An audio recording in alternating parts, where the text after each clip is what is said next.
오늘 우리가 읽는 말씀 이제 예레미야서 마지막 장 내용입니다. 52장 말씀의 내용인데요. 우리가 앞에서 쭉 살펴왔던 여러 장들을 통해서는 이 이스라엘 주변에 있는 여러 나라들, 대적 나라들에 대한 심판예언의 말씀이 주어졌고, 그들의 심판이 곧 하나님의 백성들에게는 회복과 구원의 날이 될 것이다 라는 것을 좀 예언했습니다. 그리고 마지막 좀 긴 내용들을 통해서 유다 백성들을 패망하게 하였던 이 바벨론에 대한 심판 예언이 길게 주어지고 있음을 우리가 함께 읽어봤습니다. 이제 오늘 우리가 읽는 이 마지막 장의 내용은 역사적인 사실들을 요약적으로 기록을 해주면서 하나님의 회복의 시작을 알리는 특별한 하나의 사건을 마지막 부분에 기록을 하면서 예레미야 성경이 예레미야서가 마무리되고 있는 것을 확인할 수 있습니다. 우리가 읽은 1절부터 23절까지의 내용, 여기에서 우리가 확인하는 부분은 유다의 마지막 왕이었던 시드기야에 대한 기록이 요약적으로 기록이 됩니다. 그리고 유다 나라가 패망을 당하게 되면서 예루살렘과 성전이 파괴된 사실들, 그것을 알려주고 포로로 끌려가게 된 백성들의 수가 어느 정도인가 하는 것을 알려줍니다. 그리고 마지막 부분의 내용에서는 여호야긴 왕이 사면이 되어서 풀려나게 되는 사건이 기록이 됩니다.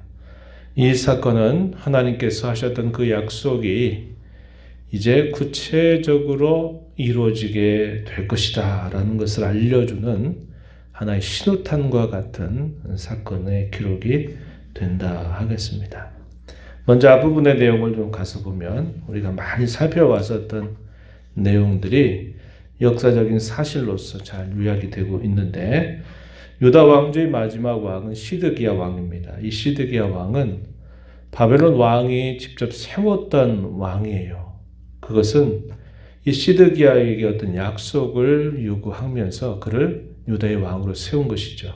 그런데 우리가 앞에서 살펴왔던 것처럼 처음에는 이 시드기야가 바벨론 왕을 섬기다가 나중에는 배반을 하게 됩니다.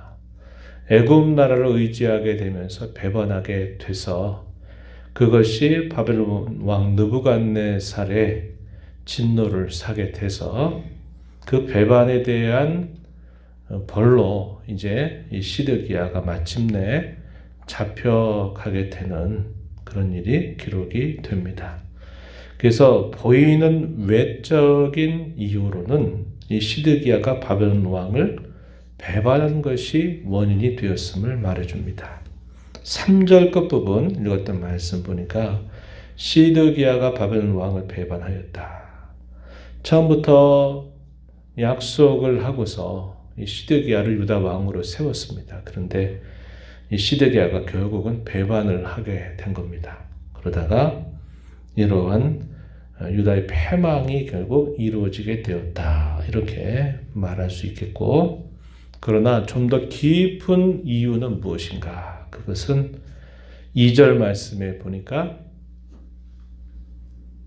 그의 선왕이었던 여호야김이 하나님 앞에 악을 행했던 것처럼 그의 모든 행위를 본받아서 시드기야도 여호와 앞에 악을 행했다, 이렇게 말합니다. 이게 좀 더 깊은 심판의 이유가 된다 하는 것을 우리는 살펴보게 됩니다.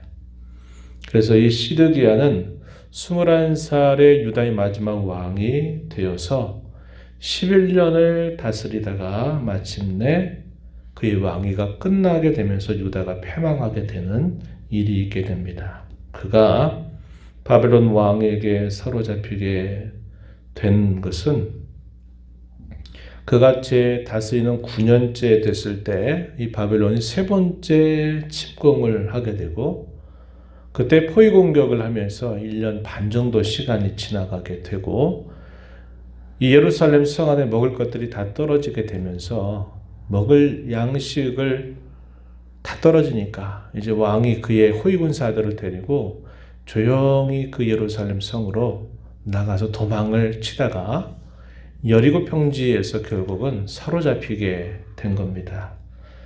사로잡혀서 바빌론 왕 느부갓네살에게 끌려가서 거기서 신문을 당하게 되고 그 왕 앞에서 시드기야의 아들들과 그의 모든 고위 신하들이 다 죽임을 당하게 됩니다. 그리고 시드기야 자신의 두 눈은 뽑히고 그는 바빌론으로 끌려가서 죽는 날까지 감옥에 갇히는 처참한 인생의 마지막을 맞게 된 것을 보게 됩니다.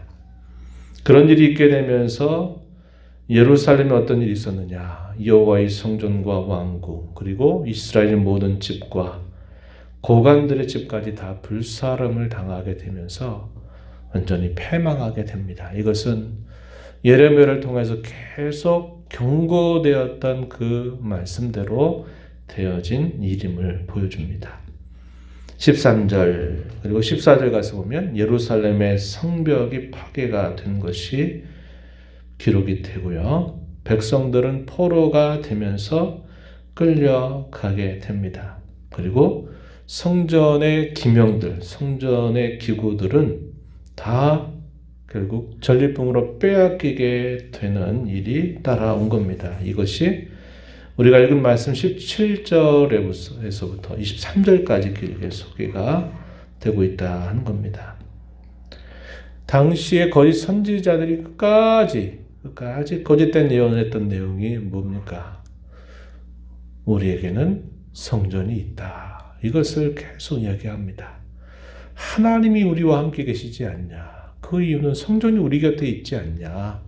이렇게 얘기하면서 우리가 화를 당하지 않을 거다. 평안할 거다. 이렇게 말하는 겁니다. 위기감이 더 감돌게 될 때에는 또 어떤 일이 있었나요? 우리가 읽어왔던 말씀 중에 보니까 금방 하나님이 돌아오게 하신다 그랬다. 2년만 지나도 하나님이 다시 회복시킨다. 이렇게 말했다고 또 거짓말을 하는 겁니다. 예레미야와 하나냐라고 하는 거짓 선지자와의 이 싸움에서 그런 말을 하다가 하나냐는 그 말을 하고 난 지 2달 만에 결국 여호와의 치심을 받아서 죽게 돼요. 이런 일들이 있었던 것은 당시 거짓 선지자들은 눈에 보이는 성전이 있기 때문에 하나님이 함께 하시기 때문에 우리에게는 이런 어려움이 없다. 평안하다. 이렇게 계속 말해서 그 백성들의 눈과 마음을 어둡게 만들어 버렸어요. 그러다 보니까 이런 일이 닥치게 된 겁니다. 이 말씀은 우리가 쭉 거슬러 올라가게 되면 이 솔로몬 성전이 완공이 돼서 봉헌식이 되어 봉헌식에 대해서 솔로몬이 하나님 앞에 기도했던 그 기도에 대한 하나님의 응답의 말씀에서 이미 주어졌던 말씀이에요. 너희가 나를 잘 섬기고 내 말을 잘 들으면 그래. 이 성전을 향하여 너희가 어떤 형편 속에 있어서 기도한다 하더라도 내가 너희의 기도를 다 들어주겠다. 그러나 반대로 너희가 나를 거절하고 다른 신들을 쫓으며 내 말을 너희가 거절하게 될 때는 이 성전이라도 내가 던져버릴 것이다 라는 말씀을 일찍 솔로몬에게 알려주셨던 겁니다. 그리고 몇백 년이 지나면서 결국은 이 성전이 다 바벨론 사람들에 의해서 다 성전의 기구들이 다 빼앗겨서 바벨론으로 옮겨지게 되는 일들이 실제로 벌어진 겁니다. 하나님을 의지하지 않고 당시에 그 사람들이 뭘 의지합니까? 눈에 보이는 성전이 있으면 된다. 그 성전을 이루고 있는 기구들만을 의지하게 하였던 그들의 거짓 신앙, 잘못된 신앙에 대한 하나님의 벌입니다. 그래서 성전에 있는 것들조차 다 바벨론으로 옮겨가게 된 일임을 우리가 알게 되죠. 잘못된 신앙 때문이었어요.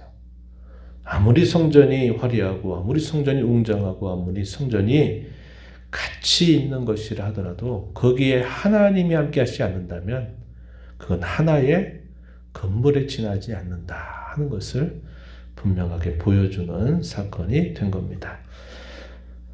이 성전에서 봉사하는 제사장들도 다 거기에서 잡혀서 죽임을 당합니다. 유다 지도자들도 죽임을 당해요. 그리고 백성들의 포로로 끌려간 숫자에 대해서 소개해 주기를 28절부터 30절을 보게 되면 느부갓네살이 다스린 7년째에는 3천여 명이 넘는 사람들이 포로로 끌려갔다. 제 18년이 되던 때에는 830여 명 정도가 끌려가고 또 그가 다스린 지 23년이 되던 때에는 1750여 명 정도가 끌려가서 총 4600명 정도가 결국 포로로 끌려 바빌론으로 옮겨가게 되는 일이 있게 되었다. 이렇게 말합니다. 여기까지는 어떤 내용입니까? 하나님이 경고했던 심판의 내용이 그대로 이루어진 일에 대한 기록을 구체적으로 역사적인 사실로서 묘사를 해주고 있어요. 그러나 거기에 끝난 게 아니라는 겁니다. 31절 한번 가서 보시면 이런 말씀이 이어집니다. 31절 유다 왕 여호야긴이 사로잡혀 간 지 37년이 되던 해 바벨론 에윌 무로닥 왕이 즉위 원년 12째 달 25째 날에 이 유다 여호야긴 왕이 풀려나게 된 사건이 있었다 하는 겁니다. 이것도 예레미야 선지자를 통해서 예언했던 바예요. 그러면서 그가 그 감옥에서 풀려나서 바벨론에 있는 왕들의 자리보다 그를 높여주게 되는 일이 있고 죄수의 의복을 갈아입히고 평생 동안 왕 앞에서 함께 먹게 하도록 그를 놓아주게 되는 사건이 있게 된 겁니다. 이것은 아까 말씀드렸듯이 하나님께서 그 백성들을 버리지 않았다. 그 백성들을 다시 회복시킨다라는 것을 보여준 하나의 신호탄과 같은 사건입니다. 그러다가 시간이 더 지나가서 이 바벨론 나라를 패망케 한 메대와 바사의 첫 왕이었던 이 고레스가 538년이 되던 그 때에 흩어져 있었던 이 유다 백성들을 하여금 예루살렘으로 돌아가서 성전을 건축해라 하는 이런 명령이 떨어지게 되면서 하나님의 약속이 결국은 성취되어 가나안 땅, 약속의 땅으로 돌아오게 되는 회복의 역사가 있게 된 것을 우리는 알게 됩니다. 하나님은 자기 백성들에 대하여 벌을 주시면서도 그들의 죄를 따라 그대로 벌 주지 아니하시는 분이다. 그들을 깨우쳐서 그들을 돌이키도록 하실 만큼 그들에게 벌을 주시고 하나님의 긍휼과 자비는 결코 끝나지 않는다라는 것을 우리는 이 사건을 통해서 다시 확인하게 됩니다. 주의 노여움은 잠깐이요 은총은 평생이로다 라고 고백하는 시편 30편에 있는 말씀. 이 말씀처럼 지나간 모든 역사는 또 우리의 살아온 인생의 지금까지 모든 삶을 돌아보면 하나님은 우리가 범한 그 무수하게 많은 그런 죄를 따라 그 죄값대로 그대로 우리를 벌하신 적이 한 번도 없다는 겁니다. 우리로 하여금 깨우치고 우리로 하여금 겸손하게 해서 은혜를 주실 정도로 우리를 낮추시기 위해서 하나님이 때로 우리에게 여러 어려움을 겪게 하시지만 그리스도 안에서 우리를 향하신 하나님의 긍휼과 자비는 언제나 끝이 없고 변함이 없고 한결같다 하는 것을 우리 사건을 통해서 또 우리 인생을 되돌아보면서 깨닫고 감사하게 되는 것입니다. 하나님의 약속은 반드시 이루어져요. 비록 그것이 우리 눈앞에 바로 펼쳐지지 않고 우리의 귀에 지금은 들리지 않는다 하더라도 하나님이 하신 그 말씀은 하나님이 살아 계시는 한 그 말씀은 반드시 이루어진다 하는 것을 우리가 항상 믿고 신뢰하고 하루하루를 살아갈 때 그런 믿음을 바탕으로 우리는 생각도 하고 말도 하고 살아가는 자세를 가져야 한다 하는 것입니다. 우리의 신앙은 눈에 보이는 것을 붙든데 신앙에 초점을 두어서는 안 됩니다. 우리는 살아계신 하나님께 우리의 신앙에 초점을 두어야 돼요. 아까도 나눈 것처럼 성전만 있으면 된다 하는 신앙은 다 거짓된 신앙이었습니다. 하나님을 모시지 않는 성전은 다른 건물과 아무런 차이가 없는 거예요. 오늘날 우리가 교회를 이루어서 하는 것도 교회다운 외적인 풍모나 모습을 가지고 있어서 교회가 되는 게 아니라 하나님을 진정으로 모시게 될 때 그것이 진정한 교회로서의 모습을 나타나게 됨을 배우게 됩니다. 오늘 이 말씀을 생각하시면서 믿음으로 굳세게 살아가는 우리 모든 성도와 교회가 되도록 하나님을 참되게 섬겨가는 우리 성도와 교회가 되도록 은혜를 간절하게 구해 주시기를 바랍니다. 하나님 아버지 감사합니다. 지난 오랜 시간들 동안 예레미야 선지서를 우리가 함께 읽으면서 하나님께서 선지자를 통해서 그 많은 시간들 동안 그들에게 돌아오라고 말씀하시고 그들이 돌아오지 않게 될 때에 하나님께서 무서운 벌을 예비하고 계신다 하는 말씀을 전하지만 어두워진 그들의 심령과 또 앞선 지도자들의 잘못된 거짓 예언과 또 백성들의 어리석음과 미련함이 결국은 그 예고했던 말씀대로 이루어진 사실임을 저희가 살펴봅니다. 그러나 하나님의 진노는 그 벌을 따라 다 갚으시는 것이 아니라 그들 향하신 변함없는 인자와 긍휼과 자비를 잊지 않는다는 것을 저희가 살펴보고 하나님 자기 백성들을 회복하시고 그들을 구원하시는 일에 끊임없이 쉬지 않고 일하시는 분이심을 저희가 살펴보았습니다.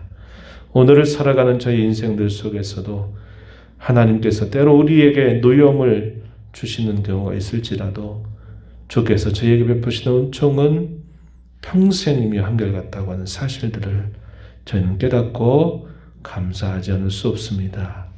이런 감사와 더불어 남은 생애 동안 주님을 더 신실하게 믿고 섬기고 신뢰하는 저희들이 되게 하시고 하나님의 마음과 뜻을 헤아리는 신앙의 걸음으로 참된 신앙의 삶을 살아가도록 인도하여 주옵소서. 은혜의 보호자 앞에 나와 아버지 은혜를 구하는 모든 심령들의 간구를 기울여 주시고 응답해 주시기를 바라며 예수님 이름으로 기도하옵나이다. 아멘.